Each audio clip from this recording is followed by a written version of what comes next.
Ordinary.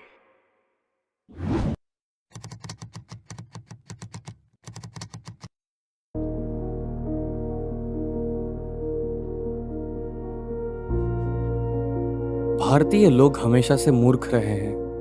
वे अवैज्ञानिक और कही सुनी बातों पर विश्वास करने वाले लोग हैं। इसका सबसे बड़ा उदाहरण है उनकी रामायण के प्रति श्रद्धा। विदेशी विद्वान व जाने माने इतिहासकारों ने श्री राम के अस्तित्व पर कई प्रश्न उठाए हैं। कुछ नेताओं ने तो यह तक दावा कर दिया कि श्री राम कभी थे ही नहीं। केवल हम देसी लोग ही कभी यह समझ नहीं पाते कि श्री राम एक काल्पनिक पात्र से अधिक कुछ नहीं। उनका जन्म तो कभी हुआ ही नहीं था। जानते हैं जन्म किनका हुआ था? जीसस का। उनका जन्म इतिहास में इतना महत्वपूर्ण था कि आज भी हम उसी के अनुसार वर्षों के संख्या निर्धारित करते हैं। मैथ्यू, मार्क, ल्यूक और जॉन, इन 4 सज्जन व्यक्तियों ने क्राइस्ट के अस्तित्व के प्रमाण दिए हैं। यही तो वास्तव में इतिहास है, ना कि एक भारतीय ऋषि के द्वारा लिखी कोई काल्पनिक कथा, बल्कि एक महान विदेशी कहानी। परंतु हम मूर्ख हिंदू यह कहाँ सुनने वाले हैं, तो क्यों ना थोड़ी जांच ही कर ले।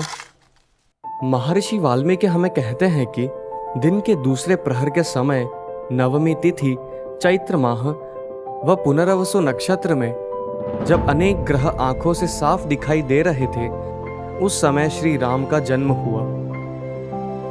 मैथ्यू, मार्क, ल्यूक और जॉन जीसस के जन्म का ना वर्ष जानते हैं, ना ऋतु, ना माह और ना ही दिन।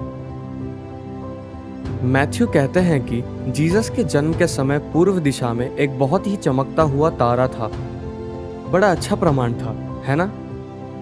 श्री राम का अयोध्या के राजमहल में रानी कौशल्या को जन्म होना झूठ है, और क्राइस्ट जन्मे थे वर्जिन मैरी को, शायद एक गुफा में या एक अस्तबल में, यहीं कहीं बैथलेहम में। यही तो है इतिहास। श्री राम के पिता राजा दशरथ राजा अज के पुत्र थे, जो अनेक वर्षों के लिए अयोध्या के राजा थे। वाल्मीकि जी हमें उनके भी पूर्वज अर्थात पूरे इक्ष्वाकु वंश की सूची देते हैं, जिस वंशावली की पुष्टि आप अन्य प्राचीन हिंदू ग्रंथों से भी कर सकते हैं। वहीं दूसरी ओर क्राइस्ट की एक नहीं बल्कि 2 बहुत ही भिन्न वंशावली पाई जाती है। मैथ्यू हमें अब्राहम से क्राइस्ट तक 41 पीढ़ियों की सूची देते हैं, और ल्यूक हमें गॉड से क्राइस्ट तक 59 पीढ़ियों की सूची देते हैं। परंतु रुकिए, कोई एक साधारण बढ़ई के वंशावली की सूची क्यों बना रहा था? हम सब जानते हैं कि राम कैसे दिखते थे, कद लंबा, रंग गेहुआ और अति सुंदर। वहीं दूसरी ओर क्राइस्ट हर रंग के पाए जाते हैं, गोरे, हल्के, सांवले, भूरे, यहाँ तक कि काले भी।